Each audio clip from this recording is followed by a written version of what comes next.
బంగ్లాదేశ్లో రాజకీయాలు శరవేగంగా మారిపోయాయి.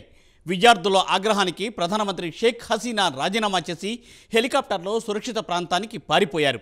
వేలాది మంది విద్యార్థులు ఆమె ప్యాలెస్పై దాడికి దిగారు. దీంతో ఆర్మీ రంగంలోకి దిగి ఆమె సోదరిని సురక్షిత ప్రాంతానికి తరలించింది. సుమారు 4 లక్షల మంది నిరసనకారులు ఢాకా వీధుల్లో ప్రధాని రాజీనామా చేయాలని నినాదాలు చేశారు. ఇక బంగ్లా ఆర్మీ చీఫ్ వాకర్ ఉజ్జుజ్జమాన్ దేశ ప్రజలను ఉద్దేశించి ప్రసంగించారు. గత 4 రోజుల నుండి కోటా ఉద్యమానికి 300 మంది విద్యార్థులు ప్రాణాలు కోల్పోయారు. ఇక ఆర్మీ చీఫ్ ప్రతిపక్ష నాయకులతో చర్చలు జరుపుతున్నారు. తదుపరి ఎన్నికలు ఎలా జరిపించాలి అనే అంశంపై చర్చిస్తున్నారని మీడియాలో వార్తలు వినిపిస్తున్నాయి. అయితే పాకిస్తాన్ మాదిరిగా ఆర్మీ చీఫ్ అధికారాన్ని తన చేతల్లోకి తీసుకుంటే వారి పరిస్థితి పెనల నుండి పొయ్యిలోకి పడిన సామెతగా మారుతుందన్న భయాలు కూడా అక్కడి ప్రజల్లో ఉన్నాయి.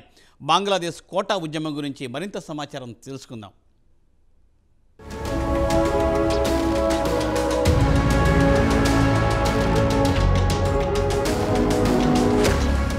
బంగ్లాదేశ్ మరోమారు రక్తసిక్తమయ్యింది. ఆదివారం విద్యార్థి సంఘాలిచ్చిన సహాయ నిరాకరణ ఉద్యమం కాస్త హింసకు దారితీసింది. సుమారు 100 కంటే ఎక్కువ మంది విద్యార్థులు మృతి చెందారు. వందలాది మంది గాయపడ్డారు. శాంతి భద్రతలు పూర్తిగా అదుపు తప్పడంతో ప్రభుత్వం దేశవ్యాప్తంగా కర్ఫ్యూ విధించింది. మొబైల్, ఇంటర్నెట్ సర్వీసులు నిలిపివేశారు. ఆదివారం విద్యార్థులు ఇచ్చిన పిలుపుతో యావత్ దేశం అట్టుడికిపోయింది. ప్రధానమంత్రి షేక్ హసీనా రాజీనామా చేయాలనే డిమాండ్ను విద్యార్థులు తెరపైకి తెచ్చారు. పరిస్థితులు అదుపు తప్పేసరికి ప్రభుత్వం మిలిటరీని రంగంలోకి దించింది. ఆదివారం సాయంత్రం నుంచి దేశ రాజధాని ఢాకాతో పాటు దేశంలోని పలు జిల్లాల్లో నిరవధిక కర్ఫ్యూ విధించింది షేక్ హసీనా ప్రభుత్వం.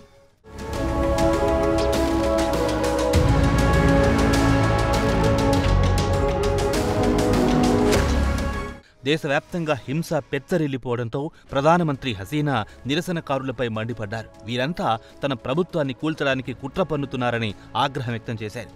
ఆందోళన చేస్తున్న వారు విద్యార్థులు కారని, క్రిమినల్స్ అని, అలాంటి వారిని ఉక్కుపాదంతో అణిచివేస్తామని హెచ్చరించారు.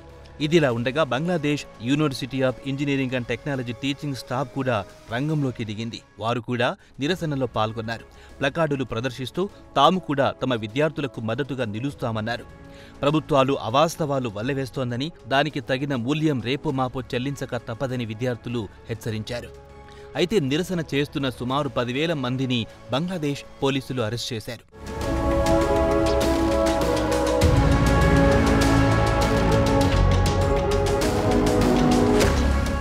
ఇదిలా ఉండగా తాజాగా విద్యార్థులు ప్రధానమంత్రి హసీనా రాజీనామా చేయాలనే డిమాండ్ తెరపైకి తేవడంతో ప్రతిపక్ష బంగ్లాదేశ్ నేషనలిస్టు పార్టీ ప్రస్తుతం నిషేధం విధించిన జమాత్-ఏ-ఇస్లామీ పార్టీ వెనుకుండి ఉద్యమాన్ని నడిపిస్తున్నాయని అధికార అవామీ లీగ్ పార్టీ విమర్శించింది.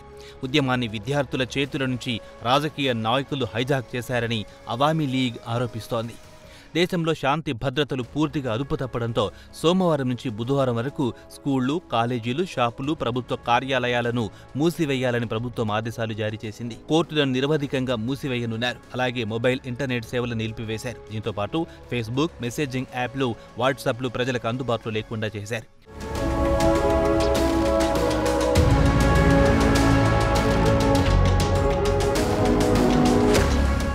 గత కొన్ని వారాల నుంచి చూస్తే సుమారు 11,000 మందిని పోలీసులు అరెస్ట్ చేశారు. శాంతి భద్రతలు క్షీణించడంతో కర్ఫ్యూ విధించడంతో పాటు కనిపిస్తే కాల్చివేయాలన్న ఆదేశాలు కూడా జారీ చేశారు.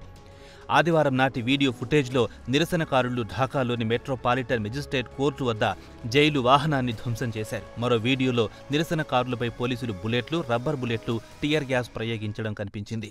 కాగా నిరసనకారులు పలు వాహనాలకు నిప్పు పెట్టారు. దీంతో పాటు అధికార పార్టీకి చెందిన కార్యాలయాలను తగులబెట్టారు. అలాగే నిరసనకారుల చేతుల్లో పదునైన ఆయుధాలతో పాటు హాకీ స్టిక్లతో రోడ్లపై యథేచ్ఛగా తిరుగుతూ కనిపించారు.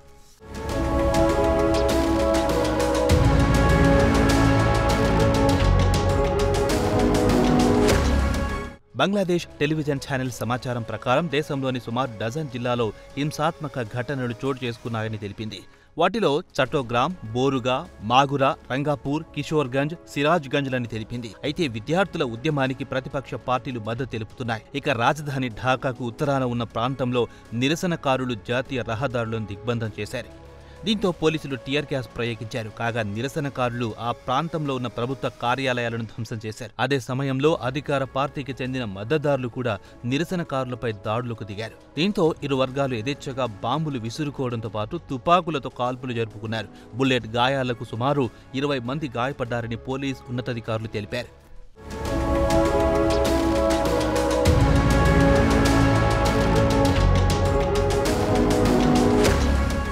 ఇక అసలు విషయానికొస్తే గత నెల నుంచి విద్యార్థులు ప్రభుత్వ ఉద్యోగాల్లో కోటా వ్యవస్థను రద్దు చేయాలని డిమాండ్ చేస్తున్నారు. 1971లో పాకిస్తాన్తో జరిగిన యుద్ధంలో పాల్గొన్న సైనికుల వారసులకు ఉద్యోగాల్లో 30% కోటాను రద్దు చేయాలనేది విద్యార్థుల ప్రధాన డిమాండ్.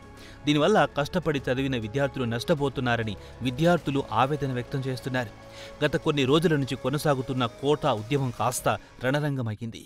సుప్రీంకోర్టు జోక్యం చేసుకుని వార్ వెటర్న్స్ వారి బంధువుల కోటాను 30 నుంచి 5% తగ్గించింది. అయినా విద్యార్థులు మాత్రం కోటా విషయాన్ని పక్కన పెట్టి గత నెలలో జరిగిన హింసకు ప్రభుత్వం బాధ్యత స్వీకరించాలని, ప్రధానమంత్రి రాజీనామా చేయాలని డిమాండ్ చేస్తూ తమ నిరసనను కొనసాగిస్తున్నారు.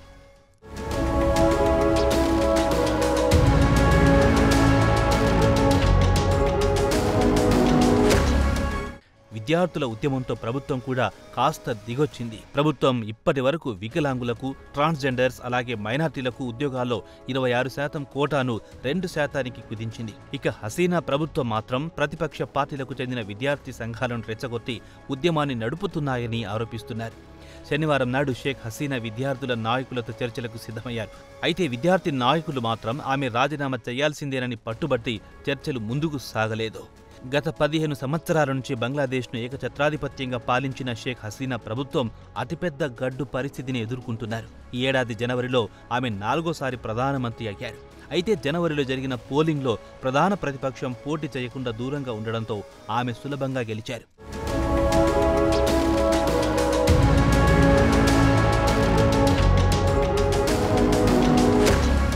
ప్రస్తుతం ప్రధానమంత్రి షేక్ హసీనా పరిస్థితి మాత్రం అత్యంత దారుణంగా తయారయ్యింది. ఒకవైపు దేశవ్యాప్తంగా ఆమె రాజీనామా చేయాల్సిందేనన్న డిమాండ్ రోజురోజుకు పెరిగిపోతోంది.